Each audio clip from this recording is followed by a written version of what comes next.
Sei que muitas vezes as pessoas dizem que é muito fácil falar da hora da virada quando se tem emprego, quando se anda num carro bom, quando se tem uma empresa, mas vou dizer pra vocês, a hora da virada do empresário é todos os dias de manhã, todos os dias quando eu levanto, eu sei que eu tenho que matar um leão por dia, eu sei que eu tenho que dar a volta por cima todos os dias. Então não ache que a gente vence só uma vez ou cai só uma vez, né? A gente cai várias vezes durante a vida e por isso que eu sempre digo, eu caí várias vezes, mas todas elas de joelho. E hoje é meu quarto programa. E desde o início eu falei pra vocês que eu contaria a história de cada filho, porque cada filho foi uma hora da virada na minha vida, né? Então eu fui mãe aos 19 anos e depois eu fui mãe aos 39 anos. Bom, eu tenho 3 filhos, homens, né? Como eu já tinha falado, o Vitor, o Douglas e o Iago. E agora eu tenho, né, com 2 aninhos ali, a minha princesa da casa, que é a Tatiane. Então eu vou contar pra vocês como foi a minha hora da virada com o nascimento da Tatiane. Aos 39 anos, eu tentei por 2 anos, eu fiz tratamento para engravidar a Tatiane. Isso me custou 17 quilos a mais, né? Mas eu tinha um objetivo, que era ter a minha filha. Eu, desde criança, eu sempre quis ter uma filha. Eu sempre sonhei em ter a minha filha. Então, há várias pessoas que me conhecem sabem que quando eu digo que a palavra mais doce que eu tinha pronunciado era minha filha, porque eu sonhei muito tempo com essa palavra. Até que um dia eu comecei um empenho para poder engravidar a Tatiane. Por 2 anos eu engordei 17 quilos, fiz vários tratamentos e não conseguia engravidar da Tatiane. E quando eu achei que eu não podia mais, que eu já estaria com 39 anos, que todos os médicos começaram a falar que eu estava já chegando numa idade avançada, que ficaria cada vez mais difícil, eu dizia, não, mas eu quero ter minha filha. Só que eu já tinha esse pensamento já mais interno, porque eu comecei a ficar com medo que realmente eu não fosse chegar. Então, às vezes, quando me perguntavam sobre a menina, eu falava, eu vou esperar minhas netas. Mas era assim, ó, não que eu não queira ter netos, né? O que eu mais quero é ter netos hoje, né? Porque filho não dá mais, né? Com 42 anos agora, né? Uda, já passei. Mas eu quero ter netos, mas eu queria ter minha filha. E quando eu engravidei do meu primeiro filho, eu achei que fosse uma menina. Do segundo achei que fosse uma menina, do terceiro achei que fosse uma menina. E agradeci a Deus por ter me dado os meninos, que são as bênçãos da minha vida. Eu não imagino a minha vida sem os meus filhos. Eu não imagino que eu seja melhor em algo do que ser mãe. Às vezes as pessoas dizem, Cris, super mulher, super empresária. É porque vocês não me conhecem como mãe, né? Eu sou uma mega mãe, aquela mãezona que é apaixonada pelos filhos. E nada valeria a pena se eu não tivesse o sorriso de um filho meu. Nada valeria a pena se eu não tivesse os meus filhos comigo. Nada valeria a pena se eu não tivesse um legado tão bonito. Porque eu vou dizer pra vocês, talvez eu construa um império de empresas, talvez eu construa uma vida profissional admirável, mas isso um dia vai acabar. Um dia, quando eu sair, as pessoas talvez lembrem disso. Mas eu quero ser lembrada por aquela que educou filhos de verdades, homens honestos que vão mudar uma sociedade. Porque construir bens, desculpa, mas é barbada. Fazer dinheiro é barbada, basta trabalhar, acordar cedo, correr atrás da máquina, né? Aí tu consegue fazer dinheiro. Agora, tu conseguir hoje, no mundo de hoje, fazer com que teus filhos sejam do bem, sejam meninos adoráveis, sejam meninos lutadores e que acreditem que a prioridade sejam os valores, porque ter preço qualquer coisa tem, né? Agora, valor é pouca pessoa que ainda entende o que é valor, o que é caráter, o que é credibilidade. E isso eu sou uma pessoa que consigo colocar.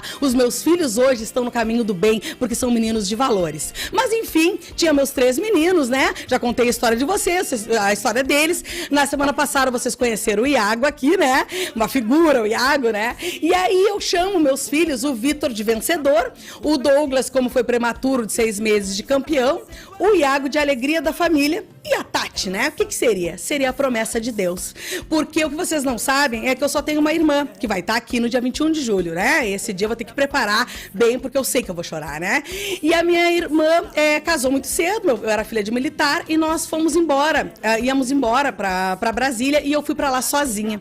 Amo Brasília, né? Eu fazia igual o Papa, eu chegava lá e beijava o chão de Brasília. Eu sou apaixonada por Brasília. E eu fui pra lá, só que eu sofria muito, porque eu não tinha alguém pra ir comigo, né? Eu não tinha uma irmã.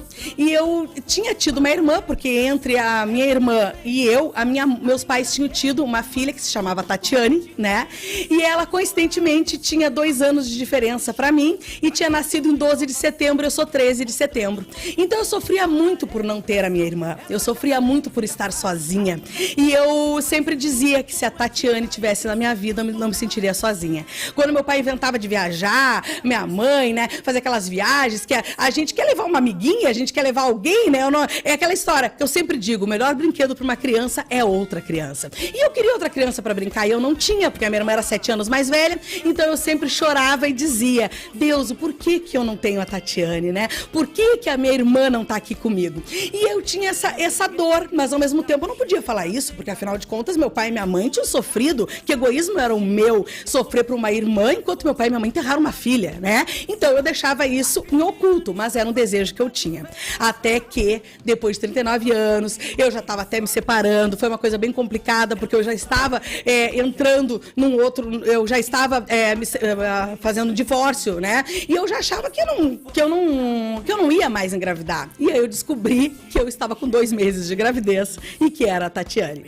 Quando eu descobri que eu estava grávida, eu queria outro filho, né? Mas poderia Deus me dar a graça de ter a Tatiane. Quando eu descobri que era a Tatiane, eu tive a certeza que Deus é um Deus onipotente. Deus é um Deus de promessas que cumpre toda e qualquer promessa. Deus não é homem para que minta, nem filho do homem para que se arrependa. E Deus tinha me prometido lá quando eu era pequena que eu ia ter uma Tatiane, que eu nunca mais ia estar sozinha na minha vida. E o que aconteceu? Quando eu engravidei, mais uma vez eu tive a esperança. Era a minha última chance. Eu sabia que eu não poderia mais ter filhos, que a idade já estaria avançada, mas eu tinha esperança que Deus me contemplasse com a bênção de ter a Tatiane. E foi o que aconteceu.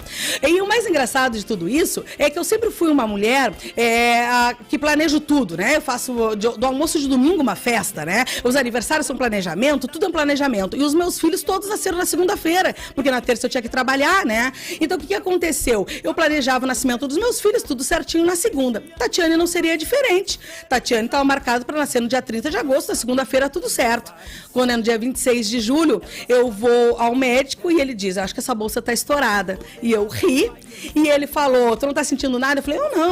Aí ele falou, então vamos pra maternidade ganhar a Tatiane. Eu falei, desculpa, mas eu tenho que fechar o caixa da Anhanguera. Eu vou lá fechar o caixa e vou pra maternidade. E eu fui de carro e voltei de carro. Eu saí dirigindo da maternidade, né? Então eu quero dizer pra vocês que quando a minha filha nasceu, né, que eu olhei pra ela, e até é uma coisa engraçada, porque ela nasceu, quando tiraram ela da barriga, Uda, ela tava dando o dedo. E a gente teve que até rir, né? Porque ela nasceu como eu, espontânea. E a gente olhou, eu olhei pra ela e me lembrei na hora. E eu tive a certeza quando Deus falou no meu coração, porque Deus fala no coração da gente, e ele disse, filha, eis aí tua promessa. E aí eu me lembro que a minha irmã estava comigo, que eu convidei ela para assistir o parto, e a minha irmã encheu os olhos de lágrimas, e eu olhei para ela e pensei, Hilda, eu nunca mais vou estar sozinha a partir de hoje, porque eu tenho a Tatiane na minha vida.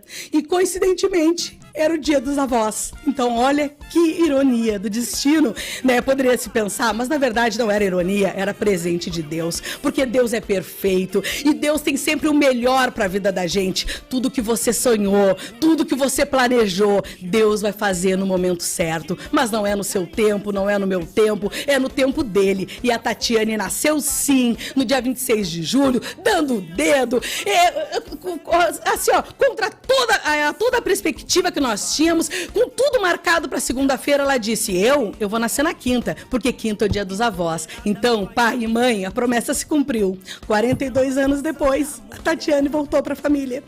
E o que eu quero dizer para você é que a sua promessa pode levar 42 anos, ou pode levar uma semana. Eu não sei o que você quer, o que lhe aflige hoje, quais são as dificuldades da sua vida, quais são as dores que você está passando. Mas eu tenho para dizer para você que a gente nessa vida só tem que crer.